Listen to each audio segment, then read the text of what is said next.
तुम्ही आधी व्यवस्थित कारण शोधा. Yes. That is very important. म्हणजे असं ब्लाइंडली काही करू नका. ही गोष्ट मला वाटतं आयुष्यात करताना तुम्ही शास्त्रशुद्ध पद्धतीनेच करा. सगळ्यात महत्त्वाचं म्हणजे थायमोसिन हे काय औषध आहे, हे आपल्या शरीरात नॅचरली येणारं एक हार्मोन आहे आणि मोजून मापून बरोबर नेम धरून मारलं की गोळी टार्गेटला लागणार.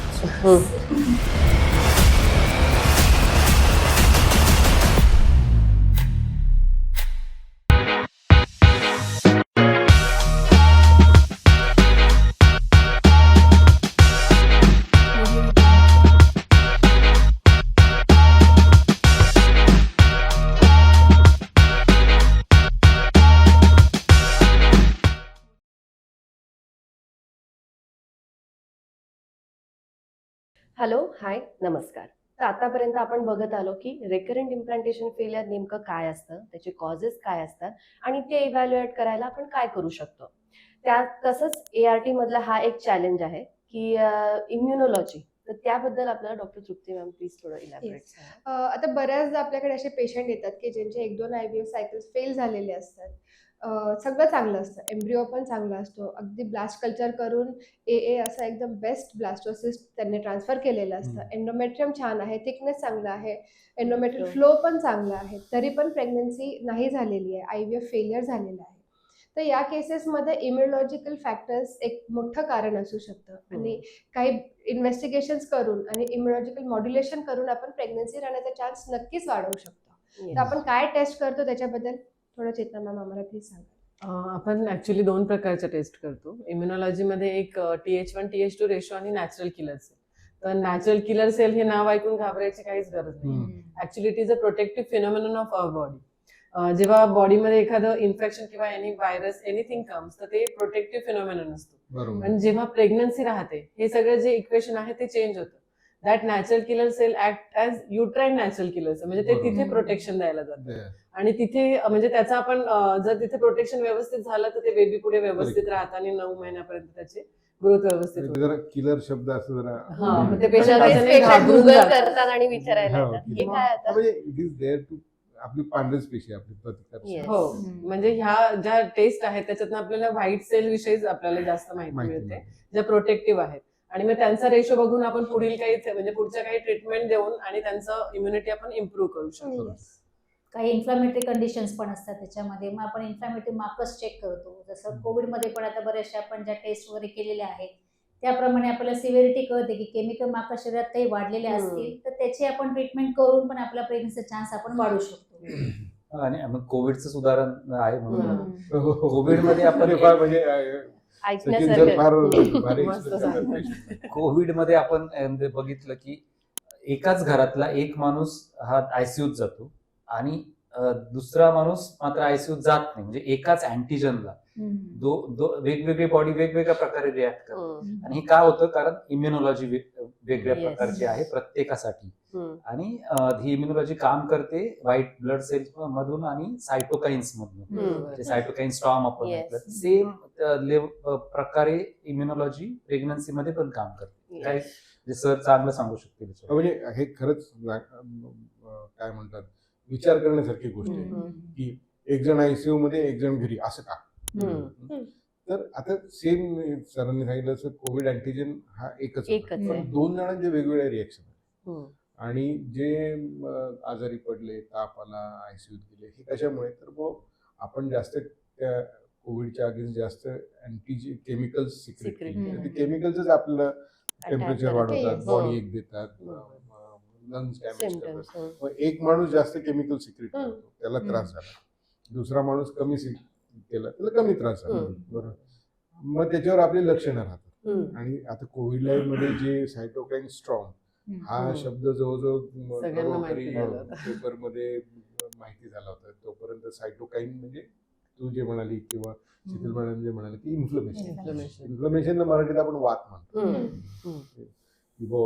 वाताचे प्रकार आहेत किंवा इन्फ्लमेशन आहे, हे केमिकल्स. आणि हे केमिकल जसं आपल्या शरीराला हानिकारक असतं तसे ते गर्भाला हानिकारक असतात. म्हणजे जे केमिकल मार्कर्स शीतल मॅडमने सांगितले की आपण ते मोजले पाहिजे. त्याच्यामध्ये काही केमिकल मार्कर्स स्पेशली आपण मोजू शकतो. कळतं की ह्या व्यक्तीच्या किंवा ह्या स्त्रीच्या शरीरामध्ये केमिकल मार्कर्स जास्त आहेत का किंवा त्या प्रकारच्या पेशी कमी जास्त आहेत का.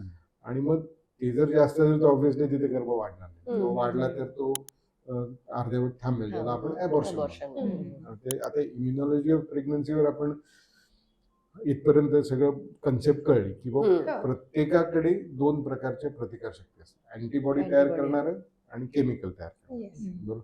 आणि ते आपल्याला योग्य प्रमाणात पाहिजे, बॅलन्स. बॅलन्स पाहिजे. तर ते जर जास्त झालं, जसं सचिन सरांनी सांगितलं की खूपच केमिकल्स तुम्ही सोडले, स्ट्रॉम आला, वादळ आलं, अतिशय केमिकल झाले, तर ते तुम्हाला हानिकारक Attack तुम्ही your own body. म्हणजे कोविड मध्ये प्रत्येक लोक organ effect ICU होईल. मध्ये गेले, एक्सपायर झाले, म्हणजे बरंच हम्म. डॅमेजिंग होतं ते. सो ते थोड्या प्रमाणात आता हे जे सायन्स आहे ना, हे आता खूप फास्ट पटापट त्यात नवीन रिसर्च झालाय. आता थायमोसिनचा आपण जो रिसर्च केला Yes. असं म्हणजे मागचे 5 वर्ष तुम्ही जे सगळं हेमोलॉजीवर अभ्यास केला आहे, तर तुम्ही लंडनमध्ये पण तो पेपर प्रेझेंट करतात. हो. थायमोसिन कसं आपण यूज करतो, कसं त्याचं मोठं, त्याच्याबद्दल थोडं सांगा प्लीज. ओके. थायमोसिन काय की हे सगळ्यात महत्वाचं म्हणजे थायमोसिन हे काय औषध नाही, हे आपल्या शरीरात नॅचरली येणारं एक हार्मोन आहे. बरोबर. आता थायमस नावाची ग्लँड किंवा ग्रंथी असते छातीत, 2 स्टर्नमच्या मागे किंवा आपल्या जिथे 2 ribs. फुफ्फुस बाजूला जातात तिथे. आणि ते साधारण 20, 30, 40 वर्षापर्यंत राहतात. मग हळूहळू ती ग्रंथी किंवा ग्लँड लुप्त होते किंवा कॉन्ट्रॅक्ट होते. आता हे थायमोसिन त्यातून जे होणारं हार्मोन आहे ते आपल्या पांढऱ्या रक्तपेशींना संस्कारित करते किंवा इन्फ्लुएन्स करते. त्याला आपण टी सेल म्हणतो. म्हणजे आपल्या ज्या पांढऱ्या पेशी किंवा लिम्फोसाइट आहेत ते मोठी 2 प्रकारचे आहेत. एक T T आणि थायमोसिन G. आणि B. आणि मग त्याच्यात बरेच त्याचे CD मार्कर्स आहेत, CD3, 4, 6, 16, 16, 56, 3 अमुक आपण त्यात एवढं द्यायला नको. पण ह्या थायमोसिनचा फार मोठा आपल्या प्रतिकार शक्तीवर इम्पॅक्ट पडतो. आणि त्याचा रिसर्च आपण गेले 4 वर्ष केला आणि तो 1 जुलैला एक इंटरनॅशनल जर्नलमध्ये पब्लिश झाला. आणि आता जी युरोपियन सोसायटीची लंडनला कॉन्फरन्स आहे तिथे मला वाटतं म्हणजे म्हणजे मी Yes. नुसतं म्हणायला नको, मला वाटतं आपल्या सगळ्यांचंच ते यश आहे की बाबा भारतातून पहिल्यांदाच असं काहीतरी चांगल्या प्लॅटफॉर्मवर होत आहे. Yes. थायमोसिनचे दुसरं काय झालं की मागच्या वर्षी म्हणजे 2025 सालचं जे मेडिसिनमध्ये रिसर्च होतच असतात ना वेगवेगळ्या फील्डमध्ये, आणि सगळ्यात जो महत्वाचा रिसर्च किंवा ब्रेक थ्रू मानला जातो त्याला नोबेल प्राइज मिळतो. हो. तर जर तू परवा गुगल केलं तसं हो. कोणी गुगल केलं की Nobel prize in medicine Yes. 2025 is to thymosin. Yes. Yes. म्हणजे ते केल्यानंतर लोकांना कोणी असेल ते थायमोसिन बद्दल बरीच माहिती मिळेल त्यांना की या 3 जणांना नोबेल प्राइज मिळालं तर त्यांनी थायमोसिनवर बरंच काम केलं आणि त्याचं फ्युचरमध्ये पुष्कळ त्याचे इम्प्लिकेशन्स Uses होणार आहेत. आहेत. आणि प्रेग्नन्सीमध्ये तर आपण प्रूव्ह केलं की बा इट इज, पण असं नाही की बा कोणाची प्रेग्नन्सी IVF फेल झालं त्याने thymosin Thymosin. It's not a blanket therapy. It is not blanket. म्हणजे असं इंडिव्हिज्युअलाइज्ड इंडिव्हिज्युअलाइज पाहिजे किंवा म्हणजे ते हिंदीत म्हणतात ना की सब घोडे 12% तसं नाही. तुम्ही आधी व्यवस्थित कारण शोधा. Yes. That is very important. म्हणजे असं ब्लाइंडली काही करू नका, ते व्यवस्थित कारण शोधा. मग जसं मॅडमनी सांगितलं तसं ते मार्कर्स बघा, त्या प्रोड्यूस करणाऱ्या त्या सेल्स बघा, आणि त्याच्या स्पेसिफिक गोष्टींना ह्या थायमोसिन किंवा ह्या गोष्टींनी फायदा होतो. तर त्यात दुसरं पण आहे LIT म्हणून लिम्फोसाइट इम्युनोथेरपी, तेही आपण करतो. Yes. की लिम्फोसाइट इम्युनोथेरपी म्हणजे काय, नवऱ्याच्या म्हणा किंवा अजून दुसऱ्या Donor. पोटाच्या हे पांढऱ्या other पेशी, person. एनी अदर पांढऱ्या पेशी आधी क्रॉस मॅच केल्या जातात. जसं रक्त देताना आपण बघतो मॅच Cross होते, match. तसे ह्या क्रॉस मॅच केल्या जातात आणि मग त्या पेशींना इंजेक्ट केल्या जातात. आणि त्याला लिम्फोसाइट इम्युनोथेरपी हे गेल्या 30-40 वर्षापासून चालू आहे आणि त्याचाही फायदा होतो. तर काही जणांना थायमोसिन लागतं, काही जणांना लिट लागतं, काही जणांना दोन्ही लागतं. आधी बेसिक हे. सो इम्युनॉलॉजी हा मला वाटतं एक नवीन उदयास आलेला आहे आणि त्याच्यानी खूप प्रेग्नन्सी IVF फेल्युअर ह्याच्यात नवीन गोष्टी कळतात आणि सगळ्यात महत्त्वाचं की त्याच्यातून सक्सेस मिळतो. Yes. सक्सेस प्रेग्नन्सी होतात, बाळ जन्माला येतात. Yes. That is very important. Exactly. आणि म्हणून थायमोसिनला काही नोबेल प्राइज उगाच नाही मिळालं. की बरेचदा काय होतं की एंडोमेट्रियम मध्ये इन्फेक्शन असतं, तर infection will also trigger Yes. प्रतिकार शक्ती. म्हणजे असं नाही किंवा अभिजात किंवा कंजेनायटल किंवा जन्मजातच इम्युनॉलॉजिकल प्रॉब्लेम, कधी कधी तो बाहेरच्या याने पण ट्रिगर होतो. की बरोबर. आता तुम्हाला जर इन्फेक्शन झालं तर तुमची प्रतिकारशक्ती रिएक्ट React करणार आणि करायलाच पाहिजे. हम्म. नाही केली तरच नवल. हम्म. बरोबर. पण ती जर केमिकल सोडून जास्त रिॲक्ट केली, एखाद्याला कुठलं इन्फेक्शन असेल आणि ती केमिकल जास्त रिॲक्ट केली, तर त्या केमिकलमध्ये त्या बॅक्टेरिया बरोबर गर्भही जाईल. म्हणजे जसं आपण मराठीत म्हणतो ना की सुक्याबरोबर ओलही जळतं. तसं जर तुमची बेसिक बॉडीमध्ये कॉम्पोजिशन हे जास्त असेल, केमिकल्स जास्त असतील किंवा जे नॉन सपोर्टिव्ह आहेत किंवा जे हानिकारक आहेत, त्याच्यामुळे मग गर्भाची हानी होते किंवा गर्भारोपण होत नाही किंवा झालं तर वाढत नाही. त्याला आपण नाही. हो, बरोबर. इम्युनॉलॉजीचं एक फक्त म्हणजे आपण पेशंट्सला किंवा एज्युकेट करतो की सगळ्याच पेशंटला आपण इम्युनॉलॉजी हे पहिल्यांदा फर्स्ट स्टेप म्हणून इन्व्हेस्टिगेट करत नाही.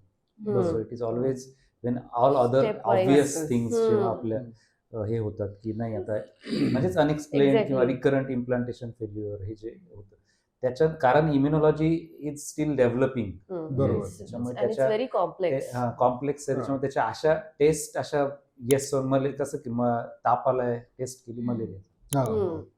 तशी टेस्ट प्री कोविड आपण एवढ्या ह्या टेस्ट पण नव्हतं करत. नव्हतं करत. हम्म. ते म्हणतात ना की कुठली संकट हे काहीतरी चांगलं पण देऊन जातात. तसं Yes. कोविड मधून पण जसं मध्ये Yes. डॉक्युमेंटरी बघितली होती, positive side of pandemic.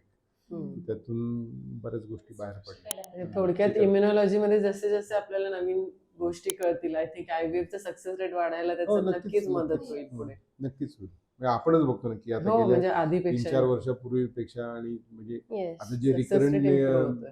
Failure होते की 2-3 सायकल फेल, अशा पेशंटला आपण बोलवून ट्रीटमेंट केली या स्टडी दरम्यान. Yes. आता ते बाळ घेऊन येत. येस. आजच त्याचे बाळांचे फोटो आले, हो, त्या दोघी हो. भेटल्या होत्या. म्हणजे 2 पेशंट अकस्मात एकमेकांना भेटलेलं लक्षात आलं की वो आपण सेम ठिकाणी ट्रीटमेंट केली आहे. Thymosin babies. तर बऱ्याच लोकांचा प्रश्न असतो ना की माझे एवढ्या ट्रीटमेंट झाल्या आहेत, मला सक्सेस मिळेल का? त्याच्यामध्ये बऱ्याच लोकांचं हे चालू असतं की नाही, मला व्यवस्थित गाईडलाईन मिळायला पाहिजे, व्यवस्थित म्हणजे ट्रीटमेंट व्हायला हो. पाहिजे, की मला चान्सेस ऑफ प्रेग्नन्सी कशी वाढवता येईल याच्यामध्ये. हो. हिमोलॉजी जो आहे, नवीन चॅप्टर्स आहे, त्याच्याप्रमाणे आपण काही नवीन मॉड्युलेशन वगैरे थेरपीज वगैरे बरोबर. करतो. त्याच्याने चान्स आपला थोडा वाढू नक्कीच शकेल वाढणार. त्याच्यामध्ये.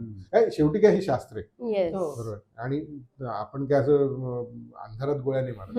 आणि कुठलीही गोष्ट मला वाटतं आयुष्यात करताना तुम्ही शास्त्रशुद्ध पद्धतीनेच करा आणि मोजून मापून बरोबर नेम धरून मारलं की गोळी टार्गेटला लागणारच. तुम्हाला आमचं हे डिस्कशन परिसंवाद आवडला असेल तर लाईक सबस्क्राईब करा. त्याच्यामुळे काय होतं, त्याचं रेटिंगला मदत होते आणि जे लोक ह्या विषयामध्ये शोधतात त्यांच्यापर्यंत असे Exactly. व्हिडिओ पोहोचणं. पोहोचणं सोपं जातं. येस. दुसरं त्याचं लाईक शेअर सबस्क्राईब हे करा. तुमच्या माहितीत कोणी असेल की ज्यांना गरज किंवा गरज माहिती आहे किंवा पाहिजे. जे प्रेग्नन्सी करता प्रयत्न हम्म. करतायत आणि होत नाही, स्ट्रगल करतायत, त्यांना फॉरवर्ड करा. काही प्रश्न असतील तर आमच्या कॉमेंटमध्ये नक्की टाका. कारण कॉमेंटमध्ये काय होतं, आम्हालाच कळतं की पुढचा एपिसोड कशावर कशावर करायचा. येस. आणि मग त्याच्यामुळे तो फायदा होईल. तर ही एक सगळ्यांच्या वतीने एक प्रांजळ प्रार्थना, रिक्वेस्ट. थँक्यू. अपॉइंटमेंटसाठी कॉल करा 99 22 432 972 किंवा भेट द्या www.ivfcare.in.